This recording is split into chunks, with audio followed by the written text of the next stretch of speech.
Wednesday.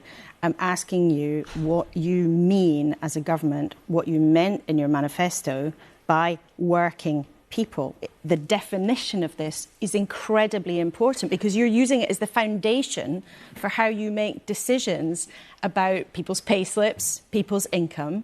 So how do you define a working person? Well, you are inviting me to speculate by the nature of the question that you're asking. What I'm saying is that after the budget, when people look at their pay slips, they will not see higher taxes. I think that's a very clear commitment about why we are making sure that we recognise the importance of getting that right, because working people have faced higher taxes year after year under the Conservatives. We face some really tough choices, because not just that in-year £22 billion black hole that we faced, but the longer-term direction of our country, the terrible growth that we've seen in recent years. We are determined to turn that around, and all of the work that I'm leading around skills is a crucial part of how we back businesses, how we get growth back, and how over time that allows us to invest more in our public services to break that doom loop that you described of ever higher taxes on working people and lower growth. But forgive me, I'm not asking you about the details of the budget. I'm asking you what Labour means by a working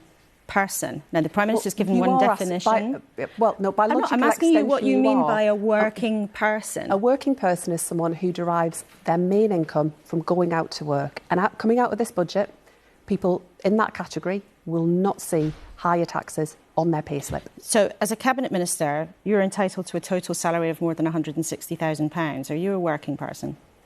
My income derives from my job, and I'll pay whatever taxes are required of me. But so you are a working person because your income comes from your main job and you're salaried in that way.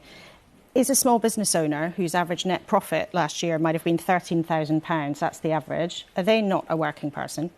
Look, we can go through a range of different hypotheticals about who may or may not be captured by tax measures that may or may not happen in the budget. You'll be able to ask, when Rachel sat here next weekend, you can ask her about the precise measures that she has announced. I know it's frustrating ahead of a budget that I can talk about some areas but not all of it. But what I'm clear about is when people are after the budget, when they look at their payslip that they receive, what they will see is a Labour government that has prioritised making sure they do not see higher taxes, because we know for 14 years we've been going in the wrong direction.